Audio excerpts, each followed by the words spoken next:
Hello everyone, मैं आपके लिए बीपीएसई यूनिट नंबर 7 चीन के प्रति भारत की नीति लेकर आई हूँ। चलिए हम देखते हैं इसमें क्या महत्वपूर्ण प्रश्न बन सकते हैं। भारत की चीन नीति के बारे में जानते हैं पहले हम कि इसकी क्या भूमिका है।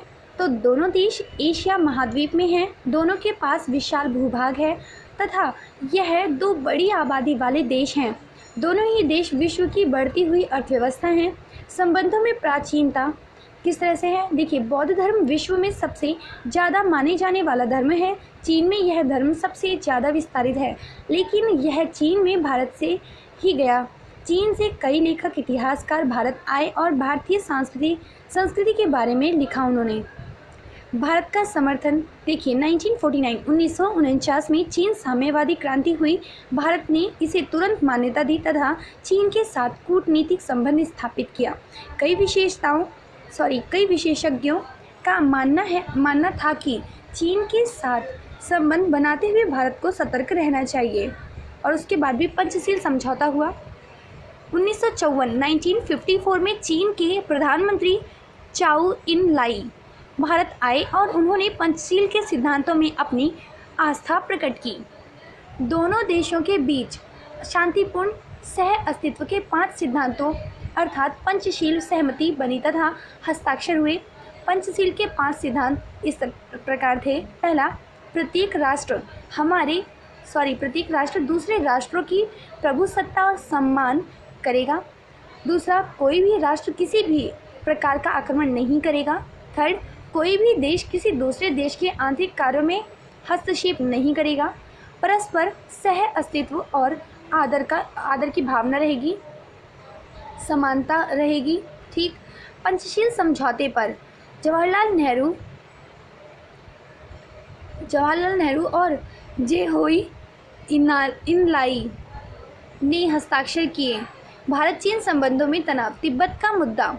भारत तथा चीन के बीच स्थित एक पठारी क्षेत्र है जो 16,000 फीट ऊंचा है। इसे विश्व की छत या पामीर का पठार भी बोला जाता है।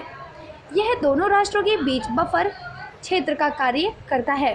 तिब्बत एक स्वायत्त क्षेत्र था, ना तो भारत के और ना ही चीन के नियंत्रण में।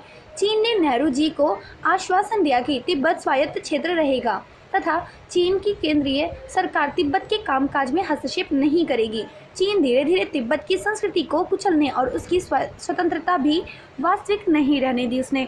1954 में पंचशील समझौते का चीन ने अर्थ निकाला कि तिब्बत चीन का आंतरिक मामला।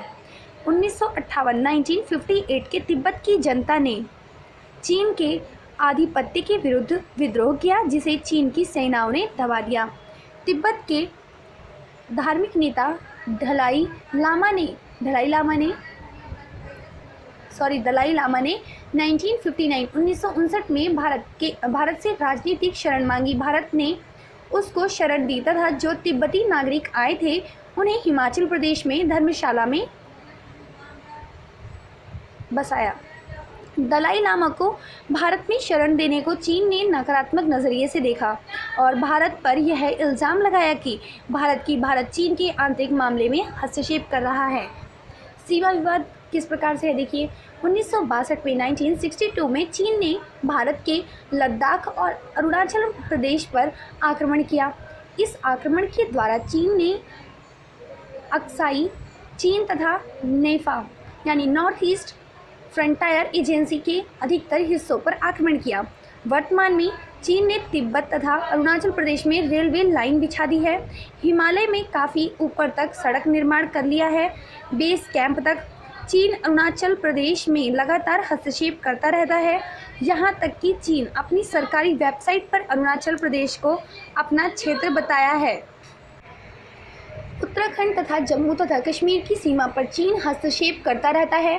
चीन ने पाक को 1965 तथा 1971 के युद्ध में समर्थन किया, यहाँ तक कि परमाणु तथा मिसाइल तकनीक भी दी। भारत व चीन के मध्य के संवाद एवं समझौतों पर देखते हैं क्या है। भारत की छवि, घरेलू और अंतर्राष्ट्रीय दोनों ही क्षेत्रों में भारत की छवि को धक्का लगा और यह स्पष्ट होने लगी कि भारत एक कमज़ोर देश है और और अपनी रक्षा करने में समर्थ नहीं है। भारत में विरोधी दलों, जनता तथा कांग्रेस क्षेत्रों में भी सरकार की आलोचना हुई। इस युद्ध के समय सोवियत संघ तटस्थ बना रहा और अब उसने चीन को रोकने का प्रयास नहीं किया और ऐसे में भारत को ब्रिटेन और अमेरिका से सहायता की मांग करनी पड़ी। कांग्रेस पार्टी पर क्या प्रभाव पड़ा? प्रधानमंत्री नेहरू की छवि को धक्का लगा। कुछ दलों ने उनके त्यागपत्र की भी मांग की। भारत के रक्षा मंत्री भी कृपण मेनन के मंत्रिमंडल से त्यागपत्र देना पड़ा। नेहरू सरकार के विरुद्ध पहली बार अविश्वास प्रस्ताव लोकसभा में लाया गया, लेकिन अविश्वास प्रस्ताव पास नहीं हुआ। कम्युनिस्टों पर प्रभाव क्या पड़ा? इस घटना ने भारतीय कम्युनिस्ट पार्टी में आई दरार को चौड़ा किया। 1964 में कम्युनिस्ट पार्टी विभाजित हो गई। भारतीय कम्युनिस्ट पार्टी मार्क्सवादी कम्युनिस्ट पार्टी में, मतलब दो प्रकार की पार्टी में बट गई। भारत की घरेलू नीति में बदलाव। चीन आक्रमण से पहले भारत उत्तर पूर्व के राज्यों पर अधिक ध्यान नहीं देता था, परंतु चीन के भारत पर आक्रमण का एक प्रभाव यह पड़ा कि भारत सरकार ने उत्तर पूर्व के इलाकों की ओर ध्यान देना शुरू किया तथा इन राज्यों में सामाजिक आर्थिक विकास पर जोर दिया। इस आक्रमण के बाद भारत ने अपनी सीमा सुरक्षा हेतु सैन्य शक्ति को सशक्त बनाने की ओर ध्यान दिया। भारत चीन संबंध। चीन के साथ भारत के राजनयिक संबंध टूट गए। भारत और चीन के बीच संबंधों को सामान्य बनाने की प्रक्रिया 1976 में आरंभ हुई और 1979 में अटल बिहारी वाजपेयी, जो उस समय भारत के विदेश मंत्री थे, चीन की यात्रा पर गए। अब बात करते हैं गुटनिरपेक्षता के बारे में। इस आक्रमण के कारण यह सिद्ध हो गया कि गुटनिरपेक्षता की नीति सुरक्षित नहीं है, इसलिए अधिकतर राष्ट्र अब इसमें कम दिलचस्पी दिखाने लगे। भारत व चीन के मध्य संवाद एवं समझौते पर अब हम बात करते हैं। देखिए क्या समझौते हुए हैं। 1988 में राजीव गांधी ने चीन की यात्रा की, जिसके बाद सीमा विवाद पर यथार्थ स्थिति बनाए रखने की पहल की गई। विज्ञान और प्रौद्योगिकी, सांस्कृतिक आदान प्रदान एवं व्यापारिक विस्तार के लिए सीमा पर 4 पोस्ट खोलने के लिए समझौते किए गए। 1999 से द्विपक्षीय व्यापार 30% की दर से बढ़ा है।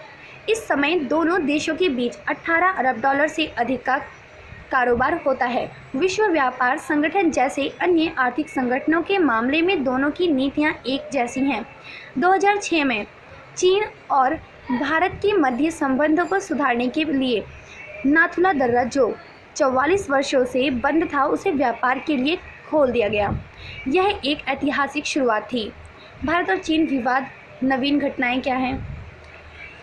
2017 में सिक्किम के साथ चीनी सीमा पर भारत और चीन के बीच डोकलाम विवाद हुआ। डोकलाम में चीन द्वारा सड़क बनाने का काम शुरू किया, पर भारतीय सेना ने उसे रोक दिया।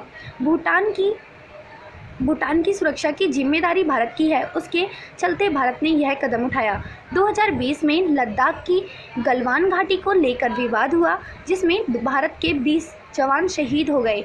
अभी भी यह सीमा विवाद जारी है। ये हमारा चैप्टर नंबर 7 था। आई होप आपको चैप्टर समझ आया होगा। Thank you watching my video और लाइक और सब्सक्राइब करना ना भूलें।